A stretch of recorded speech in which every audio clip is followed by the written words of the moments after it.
Bismillahirrahmanirrahim. Assalamualaikum warahmatullahi wabarakatuh. Alhamdulillahilladzi khalaqal insan 'allamahul bayan. Asy-syamsu wal qamaru bihusban. Wan najmu wasy-syajaru yasjudan. والسماء رفعها ووضع الميزان ألا تطغوا في الميزان وأشهد أن لا إله إلا الله وحده لا شريك له وأشهد أن محمدا عبده ورسوله لا نبي ولا رسول بعده أما بعد. Bapak Ibu jamaah sekalian yang dimuliakan Allah, alhamdulillah, patut kita bersyukur kepada Allah, malam hari ini kembali kita bisa melanjutkan rutinitas kita, yaitu kajian sebagaimana yang terjadwal dan sudah beberapa tahun ya, sehingga sudah 2 kitab selesai ya, baik dari Syama'il Muhammadiyah berkenaan tentang kepribadian Nabi kita Muhammad sallallahu alaihi wasallam, dan terakhir kemarin yaitu 10 sahabat Nabi sallallahu alaihi wasallam yang dikabarkan masuk surga. Al-ashru yubashshiruna bil jannah. Dan kemarin telah terakhir kita bahas tentang satu sahabat yang bernama Sa'id bin Zaid radhiyallahu anhu, di mana dalam perjalanan sahabat yang kita lihat memang begitu besar tantangannya dan begitu berat menjalankannya kalau kita melihat sekilas. Tapi semua itu berkat pertolongan Allah dan kegigihan mereka sehingga mendapat prestasi terbaik, orang-orang terbaik setelah Nabi kita Muhammad sallallahu alaihi wasallam. Kemudian Bapak Ibu sekalian yang dimuliakan Allah, pada hari ini mungkin kita akan coba masuk kepada kitab baru ya, kemarin ada usul tazkiyatun nafas, membahas tentang tazkiyatun nafas. Saya kebetulan ada buku Dr. Ahmad Farid, beliau membahas tentang tazkiyatun nafas, jadi pensucian jiwa. Nah, Bapak Ibu sekalian yang dimuliakan Allah, sebelum kita masuk kepada buku ini, perlu kita tahu bahwasanya apa sih tazkiyah dan apa itu an-nafs. Tazkiyah sebagaimana kita pahami adalah mensucikan atau dikenal dengan at-tahur. Ada kata lain dengan an-namu atau an-numu. An-numu itu artinya berkembang, bertambah, menambah. Sebagaimana kita kenal zakat, zakat itu mensucikan, membersihkan, dan juga menambahkan, menumbuhkan berkah, akan bertambah lipat keberkahannya. Begitu juga mensucikannya, itu dikenal dengan zakat. Maka tazkiyah di sini kita kenal dengan mensucikan an-nafs. An-nafsu ini an-nafs itu jiwa. Jadi mensucikan jiwa. Nah, Bapak Ibu sekalian yang dimuliakan Allah, berkenaan tentang jiwa, maka kita akan lihat bagaimana Allah Subhanahu wa taala menyebut tentang jiwa, dan inilah yang menjadikan orang-orang masuk surga. Ada jiwa yang beruntung dan ada jiwa yang rugi. Sehingga Allah Subhanahu wa taala bersumpah di dalam Al-Qur'an yang kita kenal dengan surah Asy-Syams.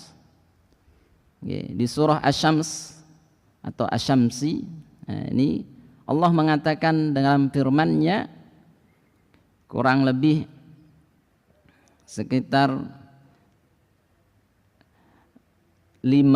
sumpah atau 6. Allah mengatakan wasyamsi waduhaha, demi matahari dan sinarnya pada pagi hari, wal qamari idza talaha, demi rembulan apabila mengiringinya, wan nahari idza jallaha, demi siang apabila menampakkannya, wal laili idza yaghshaha, demi malam apabila menutupinya, yaitu datangnya kegelapan gulita, was samai wa ma banaha, demi langit serta pembinaannya, wal ardi wa ma tahaha, demi bumi serta penghamparannya. Kemudian Allah Subhanahu wa taala mengatakan wa nafsi wa ma sawwaha. Jadi Allah bersumpah dengan sumpah-sumpahnya, kemudian mengatakan demi jiwa serta penyempurnaannya, yaitu ciptaannya. Fa alhamaha fujuraha wa taqwaha, maka dia menglihatkan kepadanya jalan kejahatan dan jalan ketakwaan. Maka di sini Allah bersumpah dengan qad aflaha man zakkaha, sungguh beruntung orang yang mensucikan jiwanya. Nah, di sini kita lihat Bapak Ibu, jiwa yang beruntung, ada jiwa yang tidak beruntung. Allah sebutkan jiwa yang berikutnya wa qad khaba man dassaha, dan sungguh rugi orang yang mengotorinya, yaitu jiwa yang tidak beruntung. Jadi ternyata jiwa itu hanya 2 Bapak Ibu. Jadi keadaan jiwa itu hanya beruntung sama tidak beruntung. Sehingga Allah Subhanahu wa taala menyebutkan di ayat ke-11 tentang orang yang jiwanya tidak beruntung. Allah katakan kadzabat thamud bitagwaha, kaum Samud telah mendustakan rasulnya karena mereka melampaui batas alias zalim. Nah, di sini bagaimana kaum Samud Allah jadikan suatu contoh yang mereka mendustakan ayat-ayat Allah. Artinya jiwa yang memang rugi alias tidak beruntung. Kemudian Bapak Ibu sekalian yang dimuliakan Allah, berkenaan tentang jiwa, bagaimana jiwa yang suci, jiwa yang memang beruntung. Setidaknya jiwa itu ada tiga model yang Allah Subhanahu wa taala juga sebutkan di dalam surah Yusuf. Allah mengatakan wa ma ubarri'u nafsi innan nafsa la'ammara bis-su'i illa man rahima rabbuk. Allah mengatakan tidaklah jiwa itu yang ia perintahkan melainkan keburukan. Ini jiwa yang pertama adalah jiwa yang selalu memerintahkan, mendorong, memotivasi kita untuk melakukan hal-hal yang buruk, yaitu dikenal dengan nafsu. Ya, jadi ada jiwa yang membawa kepada keburukan. Yang kedua yaitu jiwa yang dimana lawamah. Allah sebutkan di surah Al-Qiyamah, wala uqsimu bin nafsil lawamah. Demi jiwa yang lawamah. Yang lawamah itu Bapak Ibu menentang, jiwanya itu menentang kalau melihat sesuatu yang buruk, walau kalanya dia berbuat hal yang buruk, tapi jiwanya itu ndak tenang, ndak tenang, nggak menerima, hatinya tidak menerima keburukan yang ia lakukan. Ini jiwa yang kedua. Jiwa yang kedua yaitu ini jiwa yang terbaik, yaitu sebagaimana Allah katakan di surah Al-Fajr, ya ayyatuhan nafsul mutmainnah. Nah, jiwa yang mutmainnah, jiwa yang memang damai, tenang, nyaman. Nah, ini Bapak Ibu sekalian berkenaan tentang 3 hal, jiwa yang selalu menyeru kepada keburukan. Yang pertama, yang kedua tadi an-nafsul lawwamah, jiwa yang suka mencela. Jika melakukan sesuatu, tubuhnya tidak menerima. Yang ketiga, jiwa yang mutmainnah, yaitu jiwa yang tenang. Ini ringkasan sekilas tentang jiwa. Jadi level yang tertinggi Bapak Ibu adalah mutmainnah. Jadi prosesnya dari awal tadi. Jadi adanya nafsu, adanya ambisi, terus mendorong untuk keburukan. Kemudian jiwa yang lawwamah, sebagaimana Allah katakan tadi di surah Al-Qiyamah, wala uqsimu bin nafsil lawwamah. Jika yang jiwa yang suka mencela jika seseorang melakukan kemaksiatan, jadi dia tidak menerima, dirinya juga tidak menerimanya. Ini jiwa yang kita perlu tahu dalam proses menjadi jiwa yang mutmainnah. Dan jiwa mutmainnah inilah yang dipanggil masuk surga oleh Allah, sebagaimana tadi kita bacakan di surah Al-Fajr. Kemudian Bapak Ibu sekalian yang dimuliakan Allah,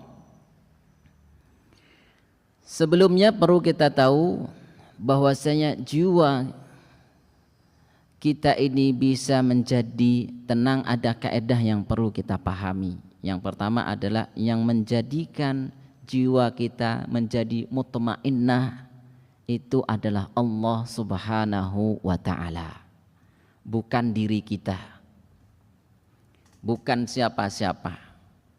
Jadi kalau merasa baik, ini berarti sudah tidak mutmainnah. Merasa sudah soleh, ini sudah tidak mutmainnah. Sebagaimana kita ketahui Bapak Ibu, orang-orang yang kadang-kalanya merasa dirinya yang baik, sebagaimana Allah katakan di dalam Al-Quran tentang penyataan merasa benar, merasa suci, merasa memang baik seperti orang Yahudi dan Nasrani. Allah Subhanahu wa taala mengatakan di surah An-Nisa di ayat 49, alam tara ilal ladzina yuzakkuna anfusahum balillahu yuzakki man yasha wa la yuzlamuna fatila. Kata Allah, tidakkah engkau memperhatikan, alam tara ilal ladzina yuzakku anfusahum, tidakkah engkau memperhatikan, kata Allah, orang-orang yang yuzakku anfusahum, mereka menganggap dirinya itu suci. Siapa itu? Orang Yahudi dan orang Nasrani. Atau juga kalau di zaman kita dapatkan ada orang merasa dia seorang wali dan seorang yang demikian, mungkin juga akan bisa masuk pada ayat ini. Merasa soleh, merasa baik. Karena Allah mengatakan balillahu yuzakki man yasha. Sebenarnya Allah yang mensucikan siapa yang Dia kehendaki. Dan Allah Subhanahu wa taala tidak akan mendolimi siapapun, tidak akan mendolimi sedikit pun. Ini yang Allah katakan di surah An-Nisa. Begitu juga pengakuan orang Yahudi dan Nasrani, sebagaimana Allah berikan gambaran kepada kita pengakuan mereka yang Allah sebutkan di surah Al-Maidah di ayat 18. Allah katakan وقالت اليهود والنصارى نحن أبناء الله وأحباؤه قل فلم يعذبكم بذنوبكم بل أنتم بشر ممن خلق يغفر لمن يشاء ويعذب من يشاء ولله ملك السماوات والأرض وما بينهما وإليه المصير. Waqalatil yahudu wan nasara. Allah mengatakan orang-orang Yahudi dan Nasrani berkata, nahnu abnaullah. Kami ini adalah anak-anaknya Allah. Ini kata mereka. Dan kami juga kekasih-kekasihnya Allah. Ini pengakuan orang Yahudi dan Nasrani. Maka Allah katakan, qul falillah. Ya, katakanlah, mengapa Allah menyiksa kamu? Karena dosa-dosamu. Kemudian Allah mengatakan, bal antum basyarum mimman khalaq. Tidak, kamu adalah manusia biasa di antara orang-orang yang Dia ciptakan. Ini Allah bantah mereka. Dia mengampuni siapa yang Dia kehendaki dan menyiksa siapa yang Dia kehendaki. Dan milik Allah lah seluruh kerajaan langit dan bumi serta apa yang ada di antara keduanya. Dan kepadanya lah semua kembali. Nah, ini dikatakan oleh Allah Subhanahu wa taala bantahan kepada orang-orang Yahudi dan Nasrani atas pengakuan mereka. Mereka merasa mereka adalah anaknya Allah, kekasihnya Allah. Ya, mereka disayang, maka mungkin kalau kita lihat kecerdasan pun mereka lebih. Ya. Maka ini diantara pengakuan mereka, kami ini kan lebih baik. Ini Bapak Ibu sekalian yang dimuliakan Allah. Jadi konsep diantara perubahan itu perlu kita sadari Bapak Ibu, kita ini lemah. Jadi kalau sudah merasa baik, itu mesti tidak akan masuk dakwahnya.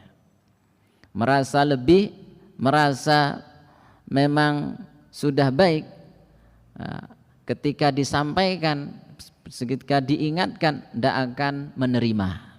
Sebagaimana orang Yahudi, kalau diingatkan nggak mau menerima. Kenapa? Karena memang sudah merasa baik. Ini suatu gambaran kepada kita, ketika ingin berubah menjadi mutmainnah, jiwa yang memang tenang, harus dibuang rasa baik. Dan kita harus merasa kita ini orang yang tidak baik. Tapi kalau sudah merasa baik, ini mesti akan susah untuk dibenarkan kalau salah. Kalau keliru diingatkan, sulit untuk bisa menerimanya. Sebagaimana contoh yang tadi kita lihat, Bapak Ibu sekalian, orang Yahudi yang mereka mengatakan, nahnu abnaullah. Kami ini adalah anaknya Allah. Wa ahibba'uh, dan kami orang-orang yang dicintai oleh Allah, kekasihnya Allah. Sehingga sampai hari ini kita dapatkan bahkan berkumpulnya dunia mengingatkan mereka tentang pembantaian saudara kita di Palestina, mereka enggak akan mau menerimanya. Kenapa? Karena mereka merasa sudah lebih baik, ya anaknya Allah.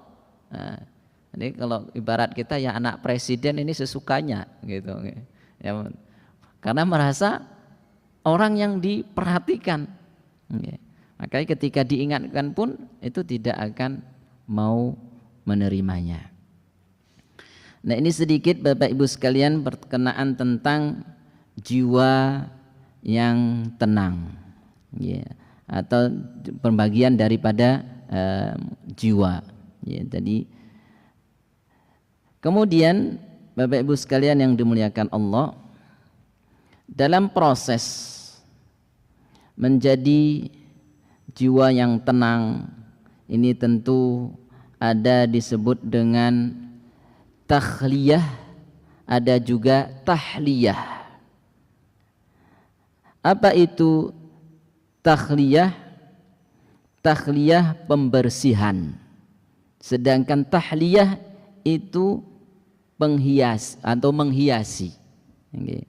Jadi proses tazkiyatun nafas ini butuh fase yang dikenal dengan pembersihan, membersihkan jiwa dari penyakit hati. Di antara penyakit hati itu Bapak Ibu at-tasawuf. Apa itu tasawuf? Suka menunda kebaikan. Ini penyakit hati. Kalau mau sholat nanti saja, mau baca Quran entar aja, mau sedekah nanti saja. Ini termasuk bagian dari penyakit hati. Bukan hanya sekedar ghibah, bukan hanya namimah, bukan hanya ujub, ya. Ternyata menunda, ini tasawuf ini juga bagian dari penyakit hati. Maka kita harus menghindari ini untuk menjadi memang tatma'innah. Maka yang kedua yaitu dikenal dengan at-tahliyah, menghiasi diri kita tentu dengan amalan-amalan yang Allah ridhoi, yang Allah perintahkan, yang telah dicontohkan oleh Nabi kita Muhammad sallallahu alaihi wasallam. Ini adalah amalan-amalan, diantaranya Bapak Ibu sekalian rutin dzikir, dzikir pagi dan petang. Dan inilah Bapak Ibu sekalian, kita lihat bahwasanya jiwa ini sebenarnya ada hal yang patut kita perhatikan, yaitu dari perkara jiwa yang memang memerintahkan kita kepada keburukan. Makanya Ibnu Jauzi itu mengatakan lebih berat menghadapi musuh yang ada di jiwa kita ketimbang musuh yang ada di luar dari jiwa kita. Kenapa demikian? Karena Bapak Ibu sekalian, yang jiwa yang ada di diri kita ini, keinginan kita itu kadang kalanya enggak sesuai dengan apa yang diperintahkan oleh Allah, ya. Contoh salah satunya mungkin tubuh lagi kurang bergairah, lagi lesu, ya memang sakit misal. Tapi kita tetap memiliki kewajiban harus dzikir kepada Allah, ya. Harus tetap sholat, harus ya tetap sedekah, harus tetap ya zakat, harus haji dan sebagainya. Harus tetap melaksanakan ketaatan ini. Sedangkan jiwa kita ini belum siap, ya.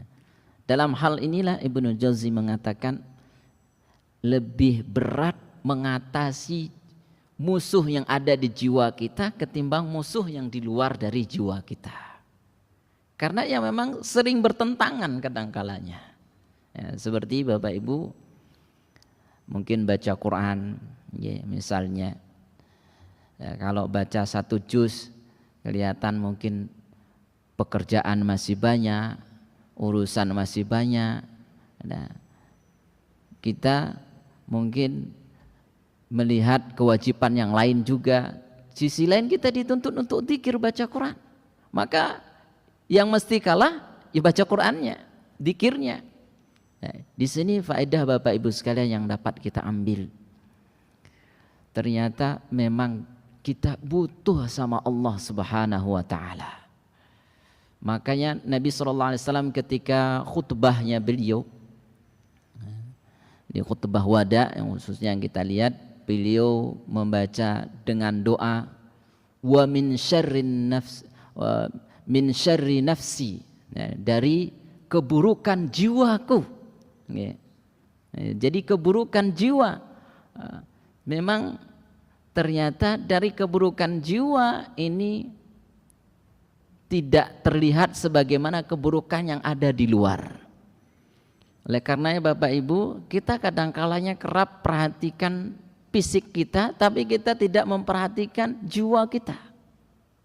Padahal yang paling bahaya ini jiwa kita ini. Di antaranya kadang-kalanya kita sudah sholat ini terlalu kadang GR, sudah merasa baik.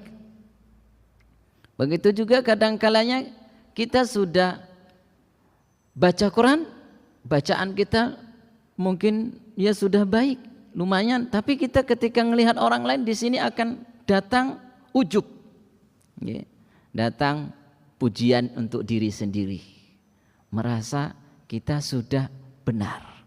Sehingga disinilah masuknya setan akan menggoda kita. Padahal kita sudah membentuk amal yang begitu banyak, sudah membentuk karakter pada diri kita begitu lama, tapi dirusak hanya dengan sekejap, dengan ujub, dengan ya merasa memang diri kita lebih baik. Nah, Bapak Ibu sekalian yang dimuliakan Allah, proses membersihkan jiwa ini tentu kita butuh pertama tadi at-tahliyah, pembersihan jiwa dari penyakit-penyakitnya, dan juga terus dihiasi dengan amal soleh, diantaranya apa? Banyak berdoa kepada Allah, banyak berdoa dengan meminta agar dijauhkan dari keburukan jiwa kita, sebagaimana Nabi SAW dalam khutbahnya selalu membaca doa itu. Begitu juga di doa-doa yang lain seperti di dzikir pagi dan petang, juga ada doa min syururi anfusina kalau di khutbah, kalau yang tadi di dzikir pagi petang min syarri nafsi, jadi keburukan jiwa. Jadi min syururi anfusina sama dengan min syarri nafsi, dari keburukan jiwa yang kadang-kalanya memang pengennya banyak. Bahkan kita lihat usia semakin memang bertambah, itu pengennya lebih banyak lagi. Kalau sudah usia semakin tambah, kekuatan lemah, itu kalau ngelihat tanah tetangga jual, itu mesti pengen bagaimana caranya memiliki. Mungkin lihat kesempatan peluang. Anak muda kadang-kalanya tidak sampai berpikir demikian Bapak Ibu. Mungkin ngelihat tawaran ruko tetangga mau dijual, karena butuh. Yang sepuh-sepuh itu mikirnya sudah jauh. Ini kalau dibeli nanti buat anak, buat sebagainya. Ini kadang-kalanya kalau kita mampu mungkin oke. Tapi kalau tidak mampu, akhirnya kadang-kalanya Bapak Ibu karena ambisi tadi untuk dunia bisa jatuh ke perkara yang diharamkan oleh Allah. Kadang-kalanya ngutang. Ya Ustadz, ngutang kan boleh ngutang, tapi ngutangnya kadang dengan adanya riba. Kalau memang ada yang meminjamkan dengan pinjaman yang lunak misalnya, ini boleh, tapi juga membahayakan kita. Loh, kenapa membahayakan Bapak Ibu sekalian? Memang utang tidak dilarang, tapi ketika kita meninggal dunia dalam keadaan utang dan itu tidak dibayar, nah, sampai akhirat tetap ditagih.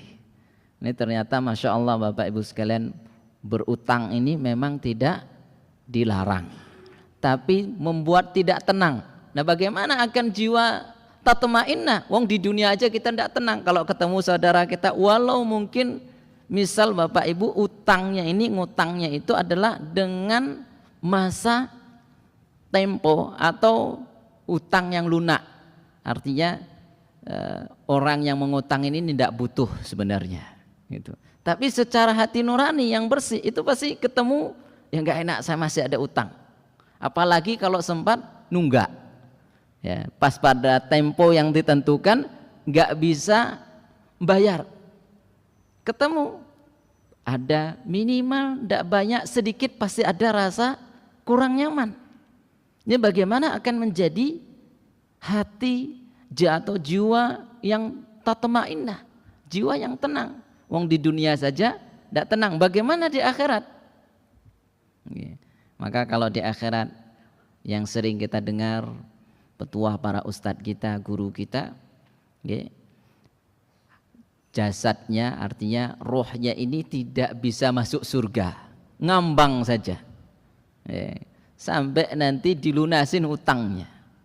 Nah, ini bagaimana beratnya, punya amalan yang banyak tapi nggak bisa masuk surga. Kenapa? Karena ada utang. Dan ini yang kerap kita dapatkan Bapak Ibu ketika adanya jenazah, sering ahli waris mengatakan kiranya mayit ini punya utang, mohon diikhlaskan atau ditagih kepada ahli warisnya. Ya. Ini diantara Bapak Ibu sekalian yang patut kita hindari, yang patut kita jauhi, karena ini tentu menjadikan jiwa kita tidak tenang. Bahkan kalau di pondok pesantren itu sering diingatkan oleh guru kami dulu Bapak Ibu, di antara penghalang para penuntut ilmu itu adalah utang. Jadi di antara penyebab orang itu nuntut ilmunya nggak baik itu suka ngutang. Kadang-kadang anak pondok juga mungkin kirimannya belum datang, itu mudah minjem sama teman. Ya, mungkin pinjam sabunnya, mungkin pinjam kadang bajunya, mungkin pinjam juga uangnya, itu lumrah. Ya walau butuh Bapak Ibu, dulu kita di pondok disampaikan oleh guru-guru kami itu, jangan sampai ngutang kalau memang betul-betul itu tidak butuh sekali gitu. Kadang-kadang kalau masih bisa ditahan. Kenapa? Karena itu menjadi nanti penyebab gundah gulana, nggak tenang. Jadi penghalang. Ini bagaimana dengan kita melakukan yang boleh saja, artinya mubah, ngutang itu mubah Bapak Ibu, menjadi jiwa kita tidak tenang. Lantas seperti apa jiwa kalau memang melakukan sesuatu yang diharamkan oleh Allah? Ini tentu akan menjadi tambah beratnya hati kita, beratnya jiwa kita dalam ketaatan kepada Allah Subhanahu wa Ta'ala. Maka proses ini Bapak Ibu butuh dilatih agar menjadi jiwa yang tenang. Tentu kita butuh teman-teman yang soleh. Bagaimana mendapatkan teman soleh? Di antaranya hadir di majelis ilmu seperti ini di antaranya. Atau di majelis ilmu yang lain ada zikir yang lain. Di situ ada hal-hal yang memang menumbuhkan jiwa kita untuk kenal sama Allah, kenal sama Nabi kita, kenal sama agama kita. Ketika itu sebagaimana sering kami sebutkan Bapak Ibu, ketika hadir di majelis ilmu, Nabi SAW mengatakan, man salaka tariqan yaltamisu fihi ilman sahalallahu lahu tariqan ilal jannah. Ini makna hadis ini luar biasa. Nabi katakan, siapa yang ringan kakinya hadir di majelis ilmu ini, maka Allah ringankan juga kakinya masuk ke surga. Lantas bagaimana Bapak Ibu dalam ayat dikatakan orang masuk neraka itu khalidina fiha abada. Mereka masuk neraka itu kekal di dalamnya. Kenapa tidak kekal? Wong di dunia ini menghadiri majelis ilmu berat kakinya, untuk mengangkatkan kaki itu berat. Maka sehingga masuk ke neraka Bapak Ibu seperti dilem, bahkan dipaku, dilas. Enggak bisa pindah dari tempat itu. Ini bisa kita bayangkan bagaimana dikatakan Allah masuk neraka kekal di dalamnya. Rumah dekat dengan masjid tapi melangkahkan kaki hadir berjamaah ke masjid aja berat sekali. Hadir di majelis ilmu hanya kadang 1 jam, kita berat. Duduk sebentar itu berat. Maka Nabi SAW mengatakan, siapa yang diringankan langkahnya untuk hadir di tempat-tempat yang Allah ridho, yaitu taman surga, yaitu tempat majelis-majelis ilmu, Nabi menjamin sahalallahu lahu tariqan ilal jannah. Allah akan mudahkan langkah kakinya menuju surga. Maka bagaimana kita lihat Bapak Ibu, orang yang hadir di majelis ilmu keutamaannya luar biasa. Ini diantara kiat agar jiwa kita tenang ya hadir di majelis ilmu. Kenapa? Di hadis yang lain dikatakan akan mendapatkan 4 perkara. Apa itu? Yang pertama, wa khasyiyatuhumur Nabi mengatakan majtama'a qaumun fi buyutillah yatluna kitaballah wa yatadarasunahu illa nazalat alaihimus sakinah. Yang pertama sakinah, tenang. Masya Allah. Ini ketika orang belajar mulai ketenangan itu ada. Walau Bapak Ibu ada utang juga itu bisa tenang kalau pas masuk majelis, tapi keluar gelisah lagi. Ini perkara kalau punya utang tadi pas kajian ya tetap tenang. Kenapa? Saking kan tenangnya nyender itu bisa langsung kelelep. Ini saking kan tenangnya, tapi pas keluar ingat utang yang ngumet lagi. Ini ingat utang mesti ngumet lagi. Ini pengaruh. Maka Nabi katakan ada sakinah. Yang kedua, wa khasyathumur rahmah, ada kasih sayang yang selalu mengintainya. Yang ketiga, kata Nabi SAW, wa haffathumul malaika, malaikat selalu menjaganya, mengawalnya. Dan yang keempat, kata Nabi SAW, wa dzakarallahu fi man indah, namanya selalu disebut-sebut oleh Allah. Jadi Masya Allah, bagaimana penghargaan itu Bapak Ibu. Untuk melatih jiwa yang tenang adalah butuh diantaranya sering hadir di majelis ilmu. Tentu memang banyak hal yang perlu kita lakukan untuk menjadikan jiwa kita tatma'innah, menjadi tenang. Ada tentu baca Quran, zikir dan sebagainya, amalan-amalan soleh yang telah dianjurkan.